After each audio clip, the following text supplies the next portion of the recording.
누가복음 15장 31절로 32절 말씀입니다. 제가 가지고 있는 성경 신약성경 121페이지입니다. 누가복음 15장 31절로 32절 말씀 다 찾으시고 우리 한 목소리로 함께 합독하시겠습니다. 누가복음 15장 31절로 32절 말씀. 자, 시작.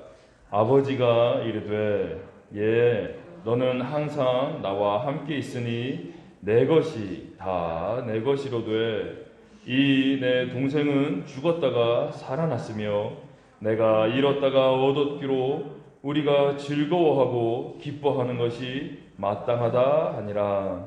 아멘. 지난 2주 동안 우리가 이 누가복음 15장의 이 잃어버린 아들, 돌아온 탕자에 대한 이 아들에 대한 비유에 대해서 계속 살펴봤습니다. 오늘은 그 결론으로 왜 이 15장의 이 잃어버린 탕자, 돌아온 탕자, 이 비유가 열린 결말로 이렇게 마무리를 하셨는가에 대해서 살펴보면서 우리는 과연 어떻게 살아야 될 것인가를 좀 더 깊이 깨닫고 결단하시는 그러한 시간 되어지시기를 간절히 소망합니다. 자, 오늘 본문의 결말을 살펴보기 위해서는 먼저 이 누가복음 15장 앞에 하신 이 비유들, 두 개의 비유가 더 있거든요. 이 비유들을 먼저 좀 간단하게 우리가 좀 살펴볼 필요가 있어요.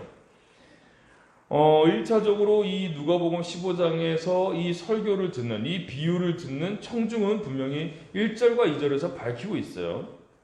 죄인들과 세리들, 그 다음에 바리새인들과 서기관들이 다 같이 따로 듣는 것이 아니라 함께 공존하며 이 현장에서 이 설교를 함께 듣고 있는 청중으로 오늘 누가복음 15장은 시작이 됩니다. 자, 그리고 첫 번째 비유를 말씀을 하시죠.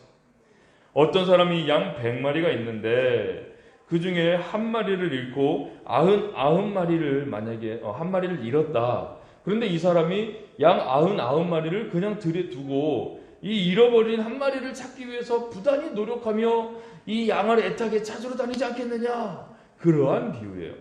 자, 그렇게 잃어버린 양을 열심히 고생하며 찾았을 때 이 주인은 어깨에다 양을 이렇게 메고 집으로 돌아와서 벗과 이웃들과 함께 불러 모으고, 야, 우리가 잔치를 하자. 내가 잃어버린 양을 다시 찾았다. 이렇게 잔치를 배설하지 않겠느냐. 그 기쁨을 함께 나누지 않겠느냐. 그것이 첫 번째 비유였어요. 자, 이 첫 번째 비유에서 우리가 좀 주목해 볼 만한 점이 하나 있어요. 무엇이냐면 이 멀쩡한 양을 어깨에 메고 오는 이 주인을 우리가 좀 한번 살펴볼 필요가 있다는 것이죠.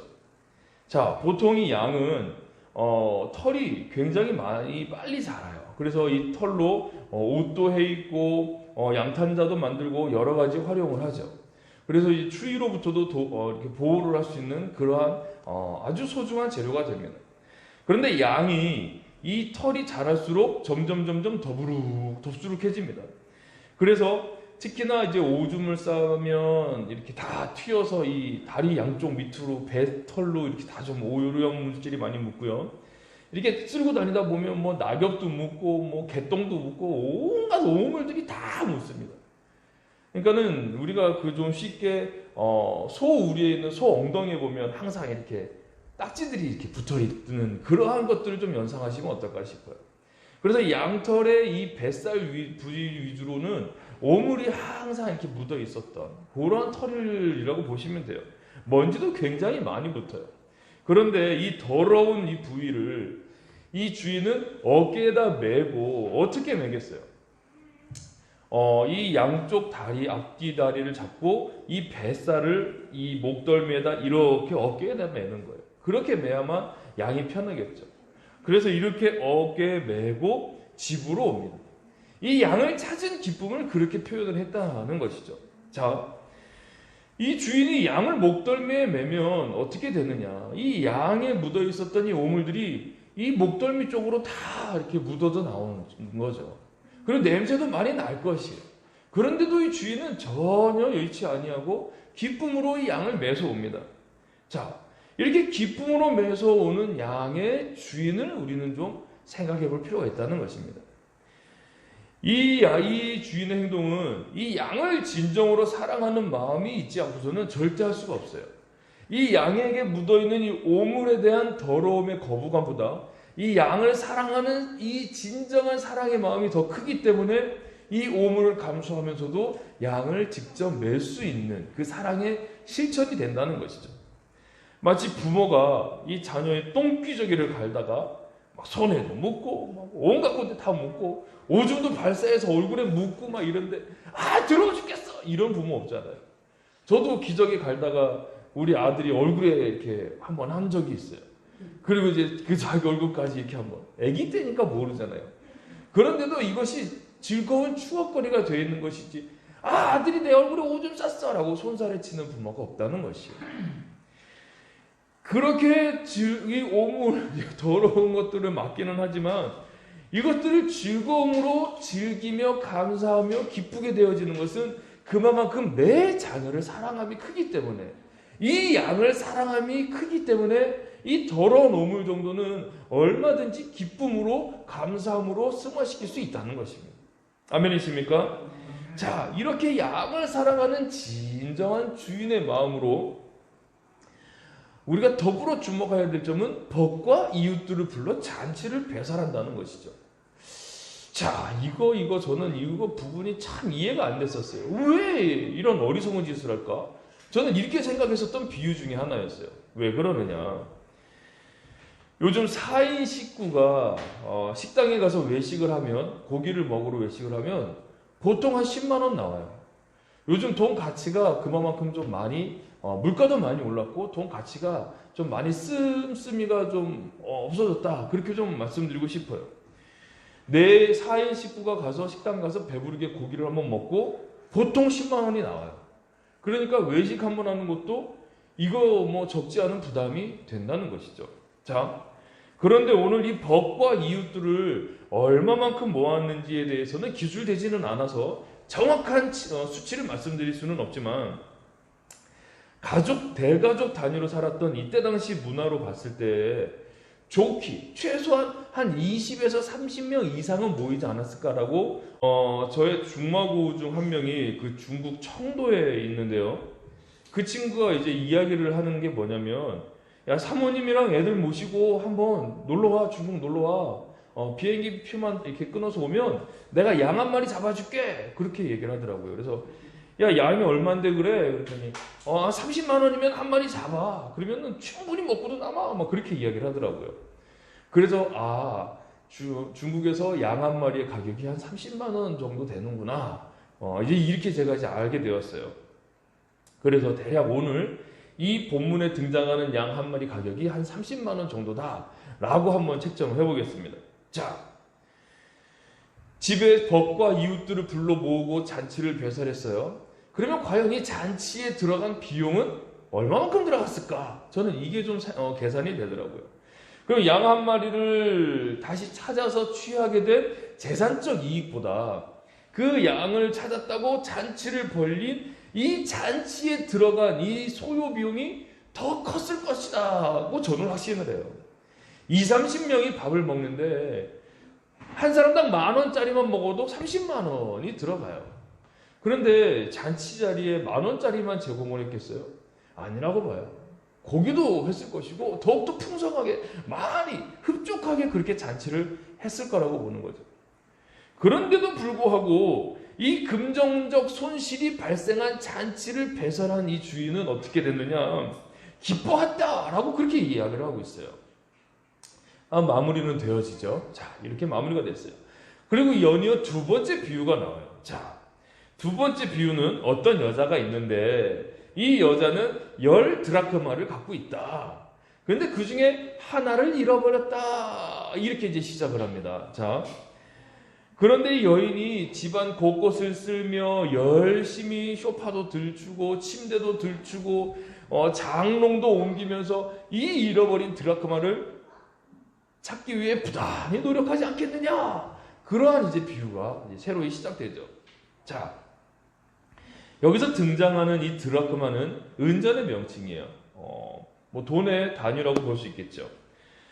요즘 돈의 가치로 환산을 해보자면 이때 당시에 한 드라크마는 노동자가 하루 일한 그 품삯이었었어요. 그러니까 하루 열심히 노동한 그 품삯으로 한 드라크마를 받았다는 것이죠. 요즘 하루 일당이 물론 천차만별이에요. 요즘 뭐 전문직도 있고 기술직도 있고 너무 천차만별이긴 하지만 얼마 전에 통과된 이 최저 시급으로 계산을 해도 약 9만 원 정도의 한 가치가 된다는 것이죠. 한 드라크마가요. 그리고 오랜 경력의 기술을 갖고 계시는 분들 하루 품삯이 보통 한 20에서 30만 원 정도 되기 때문에 조금 높게 책정해서 한 20만 원 정도의 가치로 이 하나의 드라크마, 한 드라크마를 한번 좀 생각을 해보고자 합니다. 자, 그러면 이 여인은 10 드라크마를 갖고 있었기 때문에 한 200만 원 정도의 가치를 갖고 있었어요. 그런데 그 중에 20만 원이 떼굴떼굴 굴러서 장롱으로 들어갔든지 뭐 배수구로 들어갔든지 어디론가 사라져 버렸어요. 그런데 그 모습을 보면서 아이고 20만 원이 없어져 버렸네 하고 안 찾을 사람은 없다는 것이죠. 이 여인도 역시 열심히 쓸고 온갖 살림살이들을 다 드러내고 집안을 발칵 찾아서 열심히 노력하고 땀 흘려서 이 잃어버렸던 한 드라크마를 찾습니다. 그리고 나서 그 이후의 반응이 무엇이냐면 역시나 벗과 이웃들을 불러 모읍니다. 야! 내가 말이지 이렇게 잃어버렸던 이 드라크마를 내가 열심히 쓰고 찾아가지고 내가 드디어 찾아냈어. 내가 이 기쁨을 당신들과 함께 나누고 싶어. 우리 함께 먹고 나누며 즐기며 기뻐하자라고 역시 잔치를 배설했다라고 그렇게 기록이 되어져 있어요. 요즘은 4인 이상 집합금지라 상상도 할 수 없는 일이긴 합니다만 과연 이때 이렇게 또 잔치를 배설했을 때 얼마 정도가 들었을까? 역시 정확한 몇 명이 모였다 이러한 이야기는 나오지 않아요. 하지만 벗과 이웃들을 불러 모았다.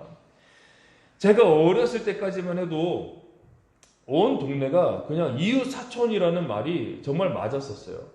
먼 거리에 계시는 사촌분들은 뭐 1년에 한두 번밖에 못 뵀지만 바로 문 열고 나가서 뒷집의 어른, 뭐 옆집의 어른, 앞집의 어른 그냥 다 뭐 니네 집은 어떻게 지냈니? 잘 잤니? 맨날 모여서 지냈었거든요. 그러니까는 모르는 분들도 인사했어요. 그러니까는 지나다니는 분들이 너 인사를 받더니 넌 참 인사를 잘하는구나 이렇게 칭찬을 했었던 저의 어린 시절들을 볼 수 있죠. 그만큼 이웃들 간에 누구네 집에 잔치 있다 그러면 보통 10명 이상 우르르 몰려다녔다는 것이죠. 제가 어렸을 때는 간혹 정전도 많이 됐었어요. 정전이 돼서 옥상으로 올라가면 그냥 뭐 니네 집 우리 집 같이 모여가지고 그 깜깜한 밤하늘을 보면서 그렇게 같이 또 담소를 나눴던 그랬던 추억들도 많이 있는 걸 돌아봤을 때 이때 역시 이웃들을 불러 모으게 되어지면 뭐 그냥 한두 명이 오고 뭐 너만 알아 이런 상황은 아니었을 거라는 것이죠. 역시 벗과 이웃들을 불러 모았어요. 그렇다면 요즘 20만 원을 가지고 내가 몇 명의 친구를 불러서 잔치를 벌일 수 있을 것 같습니까, 여러분? 이 여인 역시 내가 찾은 20만 원의 이 금전적 이익보다 잔치를 배설하면서 발생한 이 금전적 손실이 더 많았을 것이라고 저는 생각을 해요. 벗과 이웃들을 불러놓고서 20만 원 이하로만 이거 잔치를 배설했을 거다? 절대 그럴 수 없죠. 어떻게 내가 친구들, 이웃들을 불러놓고 욕먹을 잔치를 배설하겠어요? 아이 잘 먹었네. 너의 기쁨에 나도 공감하네 라고 축하받을 수 있는 그런 잔치를 배설했겠죠. 요즘 뷔페집을 가도 최소한 3만 원 이상이에요. 한 사람당. 그러면 이때 이 여인이 과연 지출한 이 잔치 비용은 얼마 정도였을까? 어쩌면 200만 원을 다 쓰지 않았을까 싶기도 합니다. 그런데도 불구하고 이 여인은 기뻐했다고 해요. 내가 잃어버렸던 이 드라크마를 되찾았기 때문에 기뻐했다.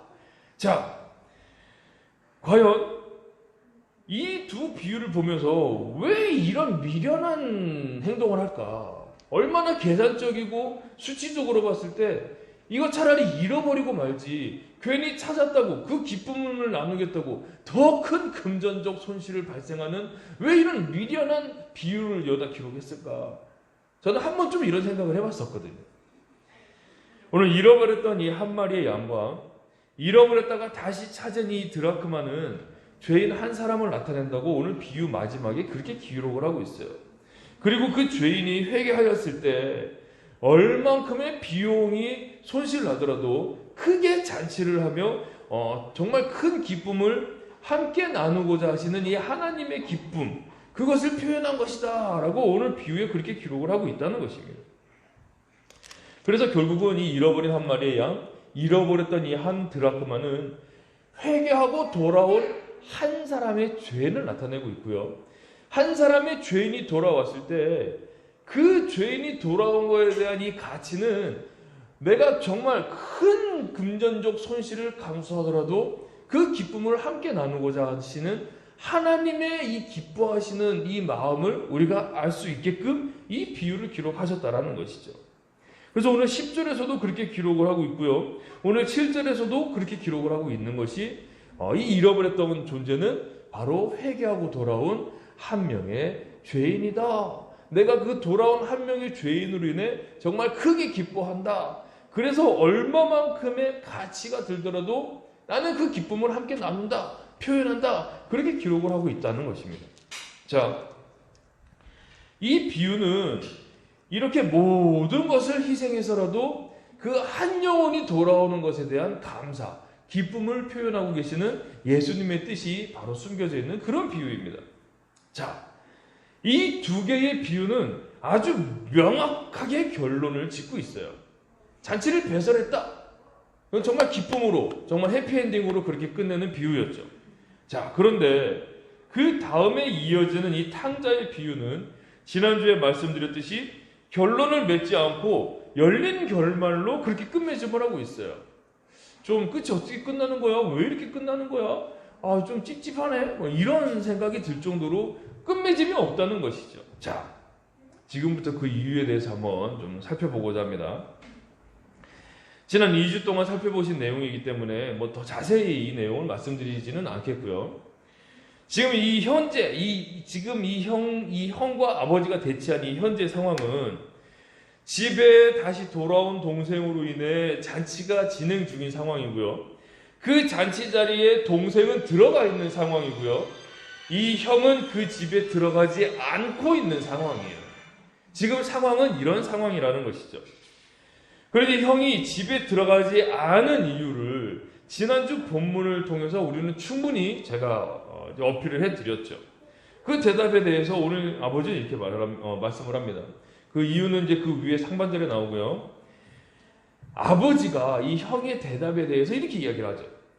아버지가 이르되 너는 항상 나와 함께 있으니 내 것이 다 내 것이로 돼. 너의 동생은 죽었다가 살아났으며 내가 잃었다가 얻었기로 우리가 즐거워하고 기뻐하는 것이 마땅하지 않느냐. 마땅히 그렇게 해야만 되는 것이다. 라고 이렇게 끝맺음이 되고 있어요. 그리고선 15장이 끝나버리죠. 자, 과연 이 뒷상황은 어떻게 전개가 될까요? 아버지가 큰아들에게 원하는 것은 진정 무엇일까요? 바로 그것이 오늘 이 두 개의 절 가운데 숨겨져 있는 뜻이라는 것이죠. 이 뒤에 어떻게 결론이 될 거라고 여러분들은 상상의 나래를 펴고 계시나요? 이 뒷부분은 우리에게 맡기신 부분이에요. 너는 과연 이거를 어떻게 끝낼래? 네가 한번 끝내봐라. 이게 바로 우리에게 주신 이 15장의 마무리지 않을까 저는 그렇게 생각을 합니다. 자, 오늘 본문에 분명 이렇게 말씀을 하세요. 죽었다가 살아났고 잃었다가 다시 찾은 동생으로 인하여 즐거워하고 기뻐하는 것은 마땅하다. 이렇게 말씀을 하세요. 이게 하나님의 마음이신 거죠. 그런데 즐거워하고 기뻐할 수는 있지만 이 형, 큰아들이 용납하지 못하는 것이 있어요. 그 위에서도 나타내고 있는데요. 왜 나를 위해서는 하지 않으시는 저 살찐 송아지를 잡고 잔치를 하시며 가뜩이나 재산을 탕진한 저 아들에게 또 엄청난 비용을 들여서 잔치를 하십니까, 아버지? 그냥 아이고 네가 살아 돌아왔구나. 그래 잘했다. 이 정도까지는 내가 좀 감수하겠는데 왜 그 엄청난 비용을 들여서 왜 잔치까지 해주시는 거냐고요. 이런 불만이 이 아들에게 있었다는 것이죠. 왜 이런 불만이 있었을까요? 이 잔치 비용, 소요된 이 잔치 비용은 과연 누구의 비용이었을까? 우리가 이것도 한번 좀 생각을 해봐야만 이 큰 아들, 이 맏아들의 심령을 우리가 좀 공감할 수 있지 않을까 싶어요. 31절 말씀에 이 아버지가 직접 이렇게 이야기를 해요. 너는 나와 항상 함께 있으니 내 것이 다 네 것이다. 이렇게 이야기를 합니다. 자, 이게 틀린 이야기가 아니에요. 아버지가 괜한, 그냥 마음 달래주려고, 나 내게 네 거잖니. 이렇게 그냥 마음 달래려고, 설득하려고 이런 말씀하신 것이 아니라는 것이에요. 왜 그러느냐? 이 두 아들에 대한 비유가 시작되어지는 서두 부분에 보시면 이미 동생은 아버지께 상속받을 재산 중에 자신의 몫을 다 받아요. 그리고 남은 이 아버지의 재산은 누가 받을 몫이냐? 형이 받을 몫이에요. 근데 이 형은 아직 아버지가 생존해 계시기 때문에 상속을 받지 않았어요. 그런데 이 동생은 어때요? 아버지가 미리 증여를 해줘서 이 받은 재산을 다 가지고 먼 나라로 가서 싹 다 털어먹습니다. 다 탕진합니다. 아주 허랑방탕하게 탕진합니다. 아주 땡전 한 푼 안 남죠. 자, 이렇게 된 상황. 그렇기 때문에 이 아버지가 살고 있는 집, 땅, 남은 재산, 이거는 지금 그러면 누구의 재산이냐? 이거는 이미 동생 몫은 다 받아먹었어요. 그러면 아버지가 현재 생존해 계시기는 하지만 이 재산은 훗날 누구의 재산이 될 수밖에 없냐면 이 형의 재산인 것이에요. 그러니까 아버지의 말씀이 틀린 말이 아닌 것이죠. 내 것이다, 네 것이다. 이미 내가 너에게 이 상속할 이 모든 것이 다 네 것이지 않냐. 너는 이만큼 많이 갖고 있지 않느냐라는 아버지의 뜻인 거죠. 근데 저 동생에게 배부르게 잔치 한번 해줄 수 있지 않느냐. 너는 더 많은 걸 갖고 있기 때문에 갖고 있지 않은 동생을 위해서 좀 베풀 수 있지 않느냐. 이것이 좀 아버지의 마음이었다는 것이죠. 자, 그렇기 때문에 이제 이 내가 받을 나의 재산만 남아있는 상황인 것이에요. 현재는 아버지의 재산이지만 이것이 훗날 아버지가 돌아가시게 되면 나의 재산, 나의 종, 나의 모든 소유가 될 수 있는 내 재산이라는 생각은 이 형의 머릿속에서 떠나지 않았을 것이에요. 누구나가 계산할 수밖에 없고 누구나가 계산할 수 있는 그러한 문제 가운데 이 형이 놓여져 있다는 것이죠. 이런 상황을 아버지도 알고 있기 때문에 오늘 31절에 내 것이 다 네 것이다 이렇게 말씀을 하신 것이에요. 이건 뭐 설득하려고 한 것이 아니라 아주 객관적인 사실을 인정해 준 것이죠. 자, 이쯤에서 이 앞에 이 잃어버린 양과 드라크마에 대한 비유와 한번 이 탕자의 비유와 한번 빗대 보도록 하겠습니다. 잃어버렸던 양을 되찾았을 때와 이 잃어버렸던 한 드라크마를 다시 찾았을 때 이 주인들은 앞에서 말씀드렸듯이 되찾은 그 가치보다 더 많은 비용을 소비하면서 이 되찾은 기쁨에 대해서 잔치를 배설해요. 그리고 이 기쁨을 이웃들과 함께 나눴다라는 것을 앞에서 우리가 살펴봤어요. 자, 그렇다면 오늘 이 동생을 되찾은 이 아버지의 기쁨을 위해서 누군가는 아주 크다고 하면 클 수도 있고 적다고 하면 적을 수도 있지만 이 금전적 손실이 되어지는 잔치를 배설해야 되는데 누가 그 희생을 감수해야만 되는 상황인 것이냐?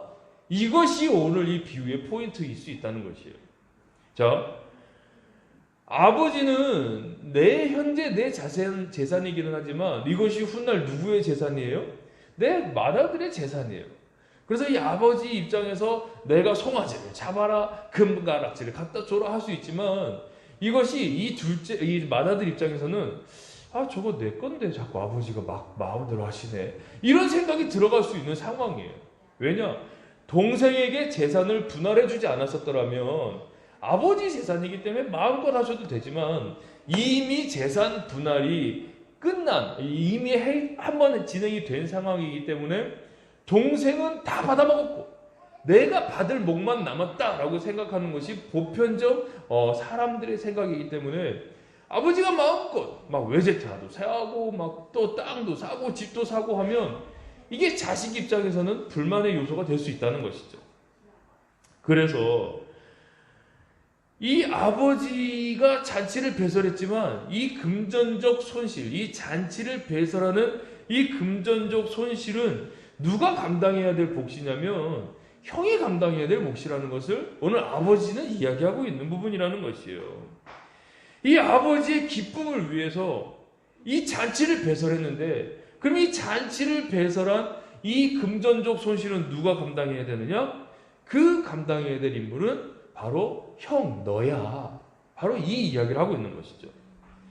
그런데도 이 형은 동생이 보기 싫을 뿐 아니라 그 동생을 위해 잔치를 한다는 것은 더욱 용납되지가 않기 때문에 화가 나서 그 잔치집에 들어가지 아니하고 그 집안에서, 집 앞에서 아버지와 실갱이를 벌이면서 대치하고 있는 상황이 돼버렸다라는 것이죠. 자,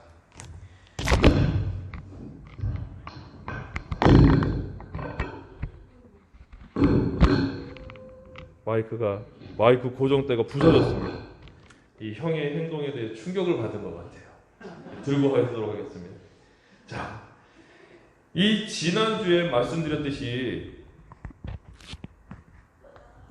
그 형은 과연 어떤 사람이냐?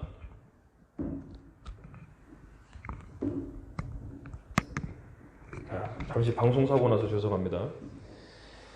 이 아버지의 말씀을 잘 듣고 잘 지키고 이행한 자다. 내가 아버지 말씀 다 듣지 않았습니까? 나는 그동안 아버지께서 시킨 일, 굳은 일 다 했습니다.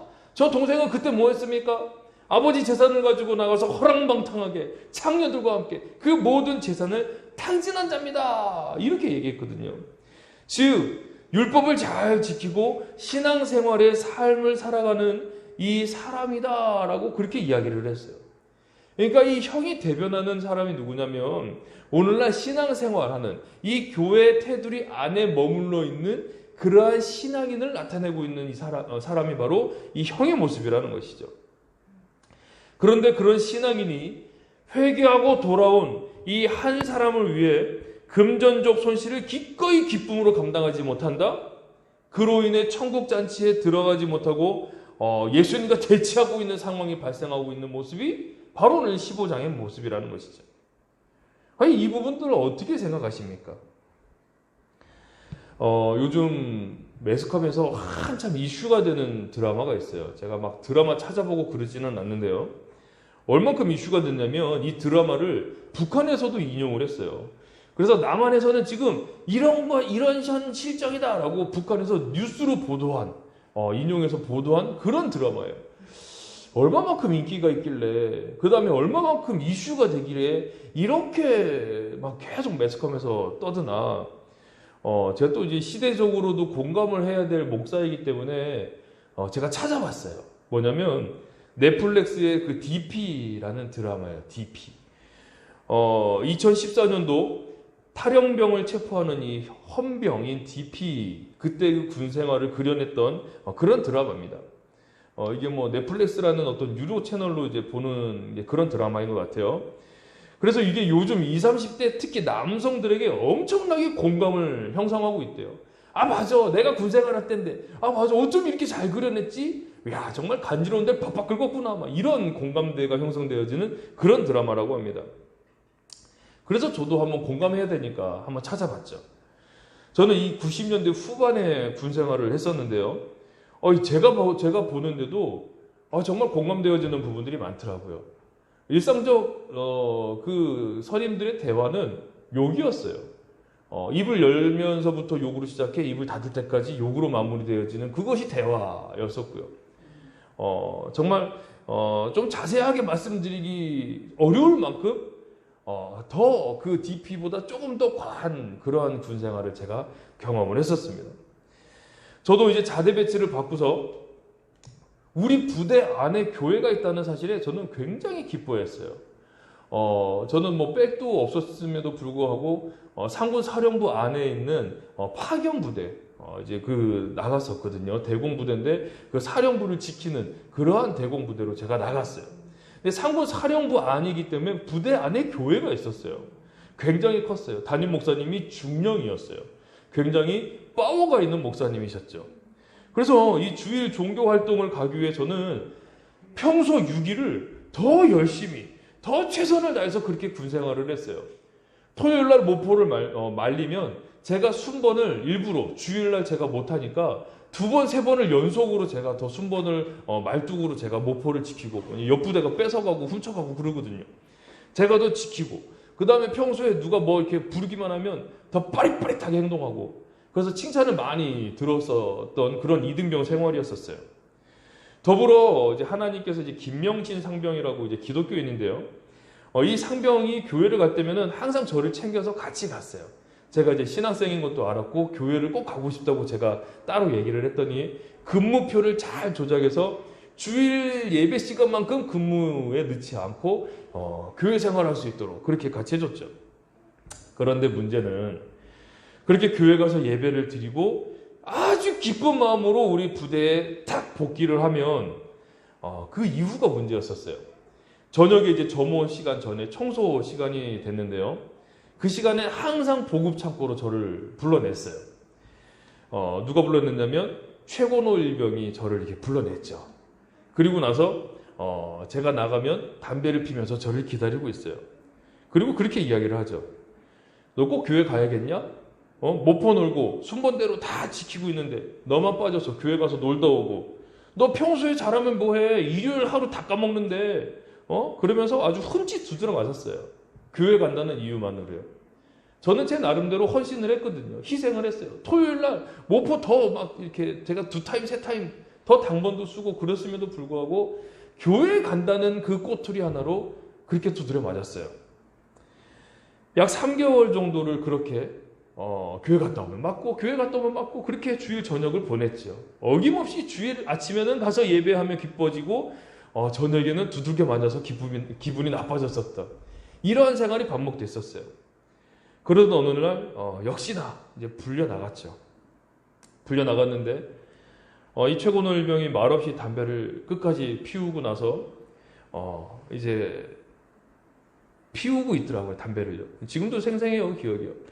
저도 이제 어떤 마음으로 나갔냐면 나 더 이상 못 맞겠다. 내가 교회 가는 게 죄 짓는 것도 아니고 하나님께 예배 드리는데 도대체 하나님 왜 내가 하나님께 예배하는 게 그렇게 안 기쁘시나요? 반대하시는 거고요? 가지 않기를 원하시나요? 내가 오늘 나 한 대라도 맞으면 나도 그냥 같이 치고 뭐 하극상 같이 영창 가겠다 막 이 생각으로 불려 나갔거든요. 그랬더니 담배를 쭉 한 대를 다 피고 나서 그렇게 얘기하더라고요. 김영중이 그래서 이병 김영중 크게 얘기 못 하잖아요. 불려 나갔으니까요. 너 꼭 교회 가야겠냐? 그래서 네 그렇습니다. 그랬더니 한숨을 푹 쉬면서 그렇게 얘기하더라고요. 그래 알았다. 고참들이 너는 종교 생활하는 거 풀어주라고 했으니까 앞으로 편하게 다녀라. 그동안 때려서 미안하다. 톡톡 치고 내려가더라고요. 지금도 눈에 아주 선해요. 그 순간 눈물이 핑 돌면서 머리가 많이 복잡해졌어요. 그동안 내가 왜 맞으면서 교회를 다녔어야 되나?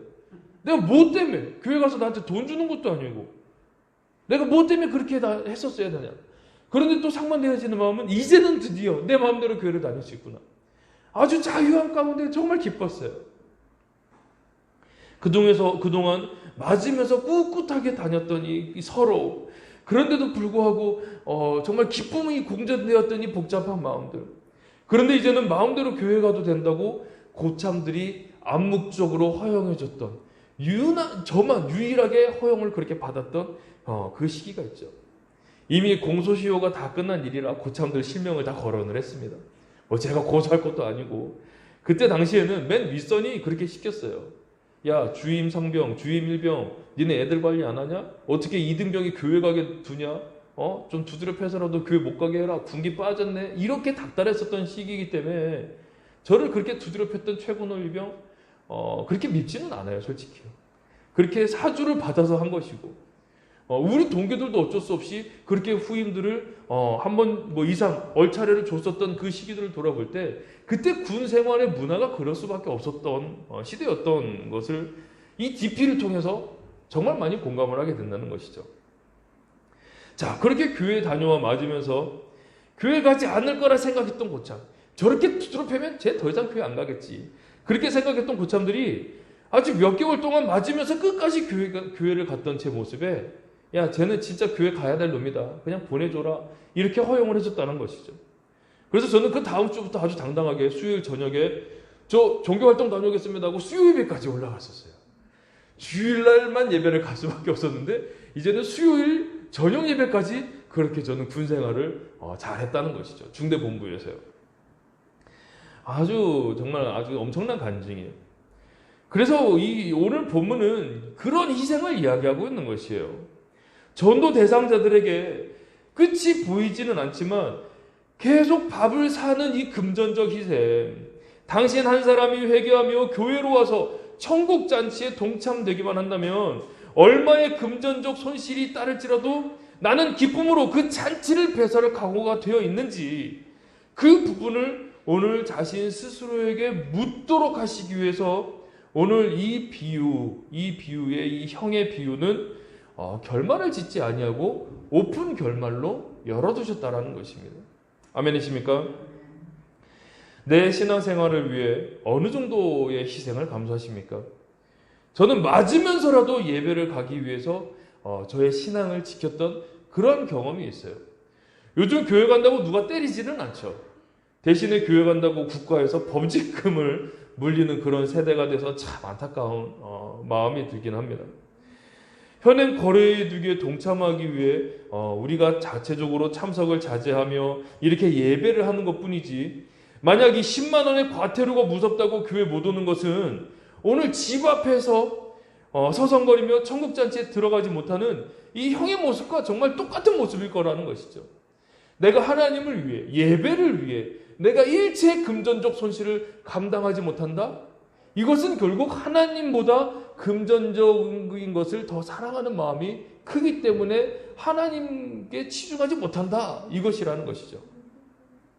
그래서 우리가 갖고 있는 이 헌금과는 분명히 해야 될 사실이 무엇이냐면, 하나님이 가난하시기 때문에 야 제발 헌금 좀 해라, 나 좀 도와줘라, 이러한 개념이 아니에요. 당장 네 눈앞에 있는 이 10만 원, 그 금전적 그 희생, 나를 사랑함이 크니 그 희생이 크니, 그거를 하나님이 물어보시는 것이에요. 나를 사랑한다면 그 10만 원의 희생, 11조 한번 해봐라. 그런데 그렇게 10만 원을 드릴 수 있다면 하나님이 기뻐하심으로 받으시고 더 채워주신다라고 분명히 말라기서에서 기록을 하고 계시죠. 10만 원 정도의 11조는 누구나 쉽게 할 수 있는 11조.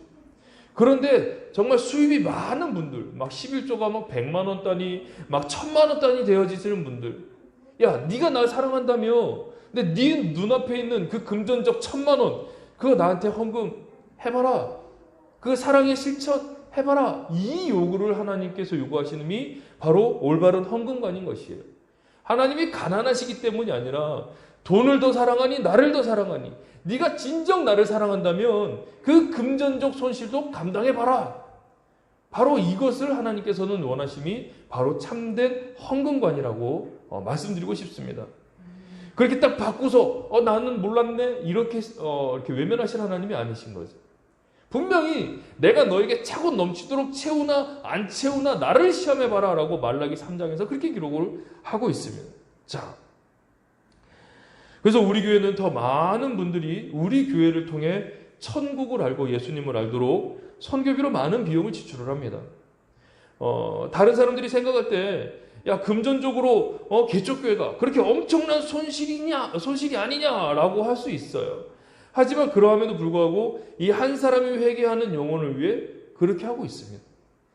또 희한한 것은 그렇게 선교를 위해 금전적으로 송금하고 나면 전혀 생각하지 못한 분들이 가끔 연락을 하셔서 저 목사님 헌금 좀 하고 싶은데 계좌번호 좀 알려주세요 라고 그렇게 또 선교에 동참하시는 분들이 계심을 저는 경험을 하고 있고요.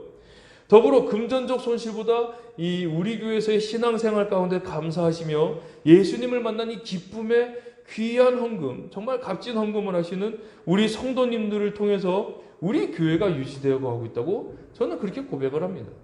아멘이시죠? 그래서 우리 교회의 자랑거리는 우리 교회 재정의 상당 부분을 다 선교에 쓰고 있다. 이거 정말 자랑한다는 것이죠. 이 개척교회가 감당하기 힘든 부분을 하고 있다. 그 이유가 무엇이냐? 돌아올 그 한 영혼을 위해 얼마만큼의 금전적 손실이 있을지라도 그 영혼을 위해 우리는 투자하는 것이다 라는 것이죠. 예수님께 돌아오게 하기 위해서. 오늘 이 잃어버린 이 15장의 이 비유가 갖고 있는 공통적 비유의 공통적인 것이다라고 그렇게 말씀드리고 싶습니다. 그래서 지금 우리 교회가 후원하고 있는 선교하고 있는 이 캄보디아의 주연철 선교사님 사모님이 한 2달 전에 한 달 반 전에 지금 우리나라에 다시 입국을 하셨어요. 아이도 이제 같이 왔는데요. 그래서 우리 선교회 그 교회를 지금 몇 군데 주일마다 이렇게 쭉 도시는데 처음에 좀 지하 교회고 주차할 데도 없고 좀 이동 거리도 좀 원활하지 않은데 좀 한 번쯤 오셔서 같이 우리 성도님들과 인사시키는 것이 조금 죄송한 마음이 들어서 그냥 다른 교회를 가시라고 좀 이렇게 순번을 넘겼는데 자꾸 마음에 출국하기 전에 그래도 얼마만큼의 좀 선교비라 좀 드리고 한 번이라도 좀 식사하시라고 식대비를 좀 우리 교회 이름으로 드리는 것이 맞지 않을까라는 마음이 좀 너무 커서 다음 주에 한번 오실 수 있으면 오시라고 일단은 구두상으로 이야기를 해놓은 상황이에요. 선교를 하는데 그 선교 현장에서 수고하시는 같은 사모님이시지만 선교사로 같이 파송되어져 있거든요. 그래서 선교사님을 섬기고 그 선교지를 위해 헌금을 같이 보내는 것 또한 우리가 해야 될 부분이 아닐까라는 생각이 그렇게 들었습니다. 자, 오늘 이 본문을 보면서 과연 나는 오늘 어느 정도의 희생이 각오되어 있습니까? 이게 바로 오늘 열린 결론의 초점이라는 것이죠. 세상 사람들이 나를 바보라 할 정도로 잃어버렸던 이 한 마리의 양보다 더 많은 지출을, 잃어버렸던 한 드라크마보다 더 많은 비용을 들여서 이렇게 잔치를 배설한 이 기쁨을 맛본 사람들처럼 예수님께서는 그런 천국잔치의 기쁨에 동참할 사람을 오늘 이 시간도 찾고 계신다는 사실입니다. 아멘이십니까? 오늘 이 비유를 통해 내 눈앞에 놓인 이 재물에 중점을 두며 금전적 손실을 보기 싫어 천국을 멀리하는 이 형과 같은 모습이 되는 것이 아니라 언제 어디서든 예수님의 천국잔치에 응답하고 동참하는 나에게 주신 이 물질로 한 사람이라도 더 예수님을 알게 되어지고 예수님 천국에 함께 들어가게 되어지는 이 큰 기쁨을 경험하시는 저와 우리 모두의 삶이 되어지시기를 예수님의